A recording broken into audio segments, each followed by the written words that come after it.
السلام علیکم ورحمۃ اللہ تعالی وبرکاتہ نحمدہ ونصلی علی رسولہ الکریم اما بعد الصلاۃ والسلام علیک یا رسول اللہ الصلاۃ والسلام علیک یا حبیب اللہ وعلی آلک واصحابک یا نور اللہ صلی اللہ تعالی علیہ وسلم۔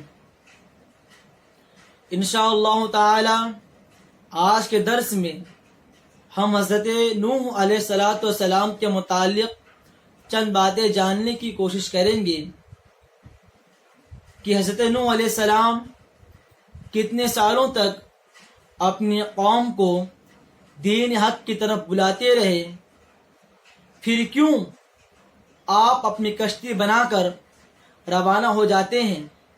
انشاءاللہ تعالی آج کے درس میں ہم یہ سب جاننے کی کوشش کریں گے۔ حضرت نوح علیہ السلام 40 سال کے بعد اعلان نبوت فرماتے ہیں اور 950 سال تک اپنی قوم کو دین حق کی دعوت دیتے ہیں۔ طوفان کے 250 سال کے بعد آپ کی وفات ہوتی ہے اور آپ کی عمر شریف راجح قول کے مطابق 1240 سال ہوتی ہے۔ آپ 950 سال تک اپنی قوم کو دین حق کی طرف بلاتے رہے اور یہ بتاتے رہے کہ اللہ رب العزت ایک ہے، تم اس کا حکم مانو اور اس کی بندگی کرو۔ لیکن ہونا تو یہ چاہیے کہ 950 سال میں وہ لوگ آپ کے قریب آتے، مگر ایسا بالکل نہیں ہوتا ہے۔ وہ دن بدن آپ سے دور ہوتے ہوئے چلے جاتے ہیں اور حالت یہ ہوتی ہے جب بھی آپ انہیں کوئی واعظ کرتے تو وہ لوگ اپنے کانوں میں انگلیاں ڈال لیتے تاکہ وہ لوگ آپ کی باتوں کو نہ سن سکیں، تاکہ ان تک آپ کی حق بات نہ پہنچ سکے، اور جب کبھی آپ کا ان سے سامنا ہوتا تو وہ لوگ اپنے چہروں پر پردے ڈال لیا کرتے۔ یہ تمام چیز دیکھنے کے باوجود حضرت نوح علیہ السلام مایوس نہ ہوئے اور اپنی قوم کو اسی طریقے سے دعوت دیتے رہے۔ اتنے سال دعوت دینے کے باوجود صرف 78 لوگ ہی ایمان لاتے ہیں، جن میں سے 3 آپ کے بیٹے، 3 ان کی بیویاں، 1 آپ خود اور 1 آپ کی زوجہ محترمہ اور 70 آپ کے خاندان کے علاوہ، بس 78 لوگ ہی ایمان لاتے ہیں۔ اب ذہن میں سوال اٹھتا ہے کہ اتنے سال دین کی طرف بلانے کے باوجود وہ لوگ ایمان کیوں نہ لائے؟ آخر کون سی ایسی وجہ تھی جس کی بنیاد پر وہ لوگ ایمان نہ لائے؟ قرآن مقدس نے ان کے ایمان نہ لانے کی 3 وجہ بیان کی ہے۔ پہلی وجہ، فَقَالَ الْمَلَأُ الَّذِينَ كَفَرُوا مِنْ قَوْمِهِ مَا نَرَاكَ إِلَّا بَشَرًا مِثْلَنَا۔ ان کی قوم کے کفار نے کہا کہ ہم تم کو اپنی طرح بشر دیکھتے ہیں، یعنی یہ کہ اگر اللہ رب العزت ہمیں ہدایت دینا چاہتا، اگر اللہ رب العزت ہمیں راہ حق کی طرف بلانا چاہتا تو ہمارے درمیان کوئی فرشتہ بھیجتا، اور ہم اپنے آباء و اجداد سے، اپنے باپ دادا سے کبھی یہ نہیں سنے کہ کوئی نبی بشر ہوگا، کوئی نبی حالت بشری میں تشریف لائے گا۔ اب یہاں ایک بات غور کرنے کی ہے اور ایک چیز سمجھنے کی ہے، وہ یہ کہ آج کے ماحول میں بھی ہم یہ دلیل دیتے ہوئے نظر آتے ہیں کہ ہمارے باپ دادا نے بھی ایسا کیا ہے۔ جیسے کہ اب ہماری شادی ہوتی ہے تو کئی چیزیں ایسی ہوتی ہے جو ناجائز ہوتی ہے، کئی رسوم ایسے ہوتے ہیں جو ناجائز ہوتے ہیں، اور جب ہمیں کوئی منع کرتا ہے تو ہونا تو یہ چاہیے ہم رک جائیں، ہم اس کام سے باز آ جائیں، لیکن ہم وہاں دلیل دیتے ہیں کہ ہمارے باپ دادا نے بھی ایسا کیا ہے تو ہم بھی ایسا کریں گے، حالانکہ وہ چیز قرآن و حدیث کے بالکل خلاف ہوتی ہے۔ تو ہمیں سمجھنا چاہیے جب بھی کوئی ہمیں منع کرے اور یہ بتائے قرآن و حدیث میں اس کی ممانعت ہے تو ہمیں اس سے رک جانا چاہیے. یہ دلیل نہیں دینا چاہیے کہ ہمارے باپ دادا نے بھی ایسا کیا. اور دوسری وجہ جو ان کے ایمان نہ لانے کی قرآن نے بیان کی ہے وہ یہ ہے وَمَا نَرَاكَ اتَّبَعَكَ إِلَّا الَّذِينَ هُمْ أَرَاذِلُنَا بَادِيَ الرَّأْيِ. اور ہم تم میں تمہارے متبعین کو کمینہ ہی دیکھتے ہیں، بس انہوں نے سرسری طور پر دیکھ کر ایمان لے آیا. یعنی یہ کہ ان کا یہ کہنا تھا ہم اعلیٰ نسب والے ہیں اور جو لوگ تمہاری پیروی کر رہے ہیں، جو لوگ تم پر ایمان لائے ہیں وہ بس گھٹیا قسم کے لوگ ہیں. انہوں نے ایمان لاتے وقت کوئی غور و خوض نہ کیا، بس وہ سرسری طور پر دیکھے اور ایمان لے آئے. اور ہم غور و خوض کر رہے ہیں، ہم تم سے بڑھ کر ہیں تو ہم تم پر ایمان کیسے لے کر آئے. ان کے ایمان نہ لانے کی تیسری وجہ مقدس سے بیان کی ہے وہ یہ ہے وَمَا نَرَىٰ لَكُمْ عَلَيْنَا مِنْ فَضْلٍ. اور ہم تم میں اپنے اوپر کوئی فضیلت نہیں دیکھتے، یعنی یہ کہ تم ہم سے بڑھ کر نہیں ہو. حضرت نوح علیہ السلام ان کی باتوں کا رد کرتے ہیں اور انہیں بتاتے ہیں کہ جو تم یہ سمجھ رہے ہو کہ اللہ رب العزت کسی فرشتے کو ہی نبوت کا تاج پہناتا ہے، یہ غلط ہے. بلکہ اللہ رب العزت اپنے بندوں میں سے جسے چاہتا ہے چن لیتا ہے اور اس کے سر پر نبوت کا تاج رکھ دیتا ہے. اور جسے تم گھٹیا سمجھ رہے ہو یہ گھٹیا نہیں ہے، یہ اپنے رب کی بارگاہ میں بڑے معزز ہیں، بڑے مکرم ہیں. کوئی مالدار ہونے کی وجہ سے اپنے رب کے حضور بڑا نہیں ہوتا، بلکہ بڑا ہوتا ہے تو تقوی کی بنیاد پر ہوتا ہے. اب ہونا تو یہ چاہیے تھا وہ لوگ آپ پر ایمان لے آتے، لیکن ایسے بالکل نہیں ہوتا ہے، بلکہ وہ لوگ آپ کو القاب سازی کرتے ہیں، وہ لوگ آپ کو جادوگر کہتے ہیں، ساحر کہتے ہیں. اتنا ہی نہیں، حد تو یہ ہوتی ہے وہ لوگ آپ کو اذیت پہنچانے لگتے ہیں.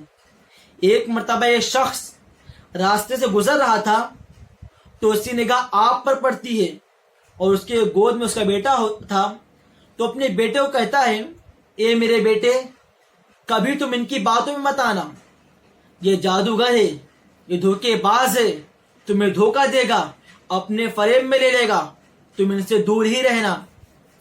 وہ لڑکا اپنے باپ کی گود سے اترتا ہے اور لاٹھی لیتا ہے اور اپنے باپ کی لاٹھی سے حضرت نوح علیہ السلام کو مارنے لگتا ہے. حضرت نوح علیہ السلام کا صبر دیکھیے. اگر حضرت نوح علیہ السلام چاہتے تو فوراً جواب دے سکتے تھے، لیکن حضرت نوح علیہ السلام صبر کرتے ہیں اور اپنے رب کی بارگاہ میں التجا کرتے ہیں اے میرے مولا تو دیکھ رہا ہے کہ تیرے بندے میرے ساتھ کیا کیا کر رہے ہیں. اے میرے مولا یا تو انہیں ہدایت دے دے یا تو کوئی فیصلہ فرمانے تک مجھے صبر عطا فرما. حضرت نوح علیہ السلام ان کے ہلاکت کی دعا کرتے ہیں.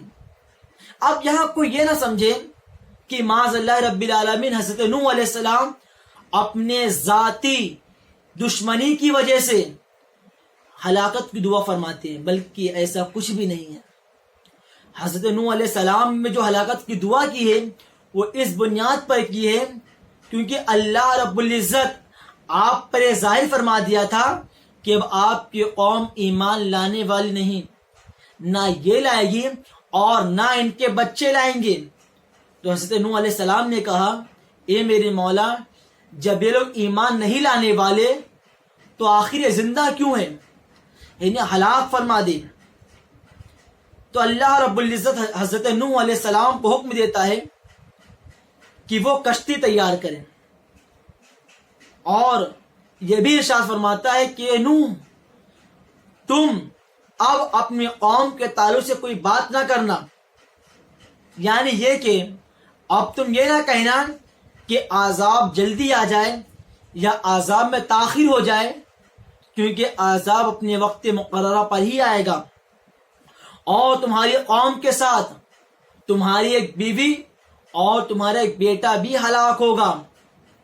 اب یہاں ایک چیز سمجھنے کی ہے، آپ ذرا غور کریں اور سمجھیں کہ حضرت نوح علیہ السلام کی بیوی اور ان کا بیٹا جو کہ ایک نبی کے خاندان سے تعلق رکھتے ہیں، کافر ہونے کی بنیاد پر ان پر بھی عذاب آ رہا ہے۔ تو ذرا سوچو، وہ لوگ جو کافر ہیں، جو لوگ اللہ رب العزت کی نافرمانی کرتے ہیں، ان پر بھی ضرور عذاب آئے گا۔ اب حضرت نوح علیہ السلام کشتی بنانا شروع کرتے ہیں۔ عام کے ذہن میں کشتی کا کوئی خاکہ نہیں ہوتا۔ اللہ رب العزت آپ پر وہی نازل فرماتا ہے کہ تمہاری کشتی کا پہلا سرا، آگے کا سرا مرغ کے سر کی طرح ہو اور درمیان کا حصہ پرندے کی پیٹھ کی طرح ہو اور پچھلا حصہ مرغ کے پوچھ کی طرح ہو۔ آپ جب کشتی بناتے ہیں تو آپ کے ساتھ جبریل امین بھی ہوتے ہیں اور چند فرشتے بھی ہوتے ہیں جو آپ کا ساتھ دیتے ہیں۔ جب آپ کی کشتی تیار ہو جاتی ہے تو اس کی لمبائی 450 فٹ ہوتی، اس کی چوڑائی 75 فٹ ہوتی اور اس کی اونچائی 45 فٹ ہوتی، اور یہ کشتی 3 منزلیں کی بنائی گئی تھی۔ اس کے پہلے منزلے میں وحشی جانور تھے اور کیڑے مکوڑے تھے، دوسرے منزلے پر پالتو جانور تھے، یعنی وہ جانور جنہیں پالا جاتا ہو، اور تیسرے منزلے پر آپ تھے اور آپ کے ساتھ ایمان لانے والے چند افراد تھے۔ حضرت نوح علیہ السلام کو بتا دیا گیا تھا کہ انہیں روانہ کب ہونا ہے۔ جب طوفان آتا ہے تو حضرت نوح علیہ السلام اپنی قوم کے ان افراد کو لے کر نکل جاتے ہیں جو ایمان لائے ہوتے ہیں، اور یہ کشتی 10 رجب کو چلتی ہے اور مسلسل 10 محرم تک چلتی رہتی ہے، یعنی 6 مہینہ مسلسل آپ کی کشتی چلتی رہی۔ بہت سے پہاڑوں پر آپ کی کشتی نہ رکی، صرف ایک جودی پہاڑ پر رکی۔